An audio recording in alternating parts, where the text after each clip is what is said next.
There's a plague inside of your practice. It's a hiring and firing plague because you're probably not handling your people correctly, and you're definitely not tracking the economics of what it means to lose a good employee and have to replace them with someone new.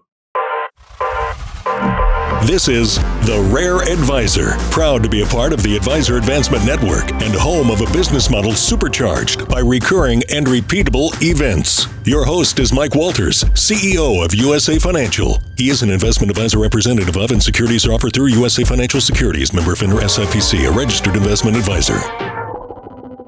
Most financial advisory practices absolutely suck at managing their people. Because really, when you stop and think about it, oftentimes those who are running an independent financial advisory practice or even a career or captive financial advisory practice, they started off as salespeople way back when.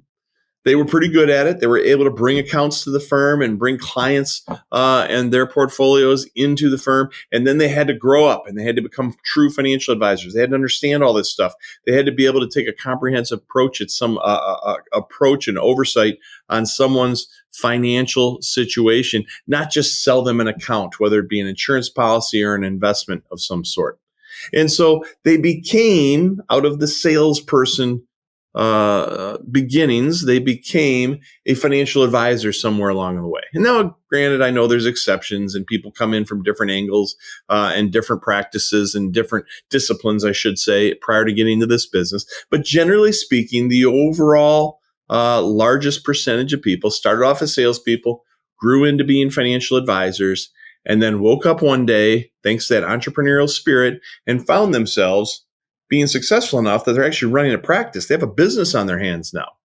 The problem is they probably aren't wired for the operational side of things, for the HR side of things, and so on. So the problem now becomes they either have to make themselves get good at managing people, hiring and firing, accountability, and everything that goes with that, or they have to bring in someone at a partner level or at an executive level who they can trust that can take that over for them, that can become the operations officer and ultimately have HR and things like that reporting up through them.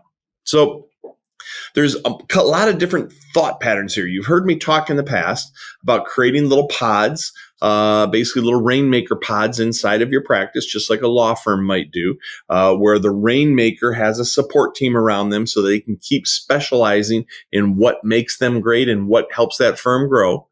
But then somewhere outside of that, you have to have a bigger ring that goes around the entire practice, the entire business, and it handles all of these issues of personnel. Because again, you're terrible at it.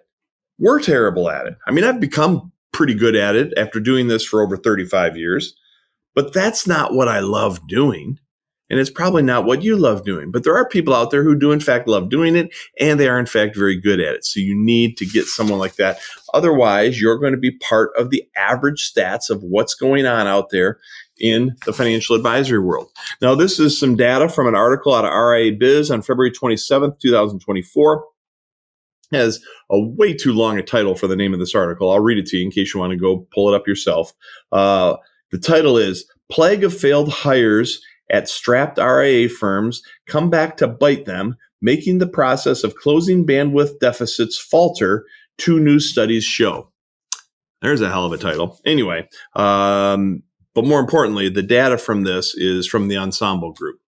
So I'm not going to go through all of this because some of these bars are things that you would expect in terms of growth and so on. But here's the point of this discussion. 57% of advisory practices. So 57% of you had resignations to deal with last year, existing staff wanting to leave you, and another 36% of you let staff go because of performance problems. So either you fired them or they left on their own. 36% of the time, they got fired. 57% of the time, you had resignations. There's a little bit in there on some layoffs and some other things, but that is a massive, massive percentage, way higher than the norm that you see across white-collar business. So we have to get our hands around this because it's so expensive, so very expensive to lose a good employee and have to rehire a new one, get them up to snuff, have them essentially serve no good purpose for months on end until you can get them properly trained and they actually bring value to the practice. And sometimes it might take a year or more depending on what you have them doing and if they are coming in green. Now, again, there's advantages on how you hire them too. If they're coming in green, you can teach them your way of doing things, and they tend to kind of just adhere to that. You don't have to unlearn things from the past. If they come to you seasoned and they've got experience, obviously in many cases that's preferred. However, you might have to unteach some things too, because generally speaking, if you're running a quality organization that's growing rapidly, you're probably not doing it the same way everybody else is doing it. You're not running through the typical scenario of just sitting back, waiting for a referral, or, putting some marketing out there. You're actually working systems and processes like we talk about here on the Rare Advisor all the time that are baked into your business, turning it, in fact, into a very repeatable process that you can that take advantage of in terms of backing into your growth numbers and everything else. So again, very, very important that you start to get your arms around the idea of the value that your people have. So imagine if you lost your best person right now, your best internal, if you lost them tomorrow, what would that cost you in terms of productivity and production at the practice? What would it cost you in terms of having to go find a replacement? And what would it cost you in terms of getting that replacement properly trained up so that now you are just back to where you used to be before that mess started? That's how important this is. This information is for licensed financial professionals only and is not intended for use in soliciting sales from the public. The views expressed represent the opinions of the presenter or their featured guest, not necessarily those of USA Financial or its affiliated subsidiaries. Industry references are generic and not intended to represent actions or beliefs of any individual or entity. Content is only presented to illustrate general principles, beliefs, or ideas and should not be construed as legal or regulatory advice. Trademark and copyright protected. USA Financial and Affiliates.